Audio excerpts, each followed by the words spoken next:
जो छल करे वो चीन, जो किसी का सगा नहीं वो चीन, जो शेर की खाल में भेड़िया हो वो चीन। हम चीन को लेकर ऐसा क्यों कह रहे हैं भला? दरअसल चीन दुनिया का एक ऐसा शैतान देश है जो हर मोर्चे पर अशांति चाहता है। कम से कम उसकी हरकतों से तो ऐसा ही लगता है। भारत के संदर्भ में बात करें तो चीन हमेशा से भारत के विरुद्ध षड्यंत्र करता रहता है, चाहे वो सीमा संबंधी मुद्दा हो या फिर कोई और अंतर्राष्ट्रीय मुद्दा हो। चीन और भारत के बीच द्वंद्व कोई नया नहीं है। 1962 में भारत के विरुद्ध किया गया छल सबको याद है, जब भारत के हिंदी चीनी भाई भाई के नारे को चीन ने अपनी गद्दारी से हमेशा के लिए धूमिल कर दिया। आज हम फिर से चीन को लेकर इतनी भर्त्सना इसलिए कर रहे हैं क्योंकि आज गलवान में भारत चीन के बीच हुए खूनी संघर्ष को 2 वर्ष हो गए हैं। नमस्कार, आप देख रहे हैं TF5, जो है देश का सबसे विश्वसनीय ऑल्टरनेट न्यूज मीडिया पोर्टल, और मैं शाश्वत सिंह आपको बताऊंगा कि कैसे गलवान घाटी में हुई घटना के बाद भारत ने चीन को उसकी औकात दिखा दी है और कैसे अपनी हार और नुकसान को चीन दुनिया से आज तक छुपाए फिर रहा है। तो चलिए अविलंबारंभ करते हैं। मई 2020 में शुरू हुआ चीन भारत सीमा गतिरोध हिमालय में लद्दाख के पहाड़ी इलाके में विभिन्न बिंदुओं पर गतिरोध आज भी जारी है। जून 2020 में गलवान घाटी में भारतीय और चीनी सैनिकों के बीच एक घातक संघर्ष हुआ जो 4 दशकों में सबसे भीषण लड़ाई हुई थी, जिसके परिणाम स्वरूप दोनों पक्ष हताहत हुए थे। गलवान घाटी की बात तब और बढ़ गई थी जब वहां के चीनी सैनिकों ने भारतीय सैनिकों पर हथियारों से हमला कर दिया था। इस दौरान भारतीय जवानों ने मुंहतोड़ जवाब दिया। अनसुलझे सीमा विवाद पर अप्रैल 2020 तक यथास्थिति बहाल करने के लिए अब तक भारतीय और चीनी वरिष्ठ सैन्य कमांडरों के बीच कम से कम 15 दौर की बैठकें हो चुकी हैं। जून 2020 में भारत के साथ गलवान घाटी संघर्ष में चीन द्वारा अपने नुकसान को छिपाने के बारे में एक चौंकाने वाले रहस्योद्घाटन में नए शोध से पता चला है कि पीपुल लिबरेशन आर्मी में 4 की आधिकारिक गणना की तुलना में कम से कम 9 गुना अधिक सैनिकों की मौत हुई थी। भारतीय सैनिकों ने चीनी सैनिकों की लाशें बिछा दी थी।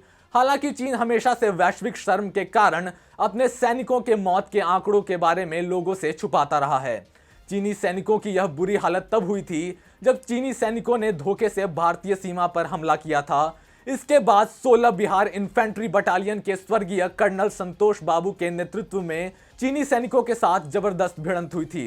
इस प्रकार बिहार की 16 इन्फेंट्री बटालियन की टुकड़ियों ने चीनियों पर जोरदार हमला किया। इस झड़प में दोनों तरफ से चोटें आई, लेकिन इसमें भारतीय पक्ष जीत गया और इसमें कई चीनी ऑब्जर्वेशन पोस्ट जलकर राख हो गया। हालांकि पीएलए ने पहले ही कर्नल संतोष बाबू पर हमला करके भारतीय सेना के क्रोध को आमंत्रित कर दिया था, जिनकी एक पत्थर से चोट लगने से मौत हो गई थी।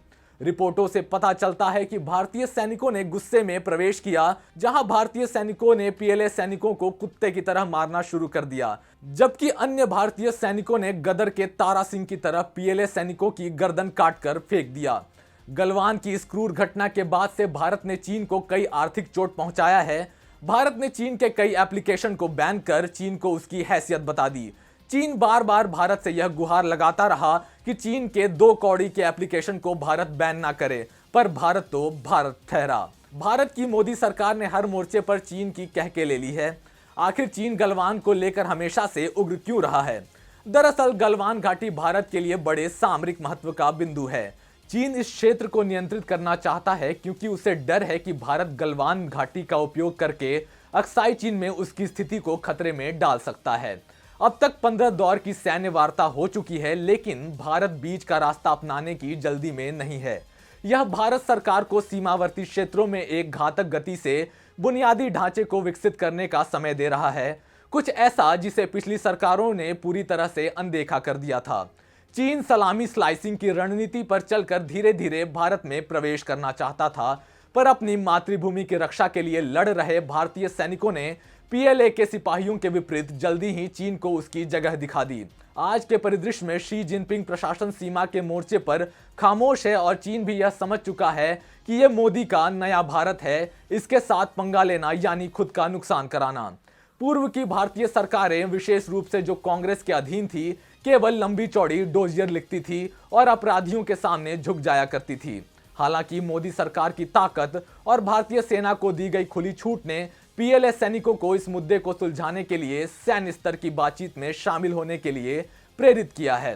आज मोदी सरकार की नीतियां ही हैं जिसके कारण चीन भीगी बिल्ली बना हुआ है और आज के परिदृश्य में भारत हर मोर्चे पर चीन को वैश्विक स्तर पर अलग थलग कर चुका है, जिससे चीन सहम गया है।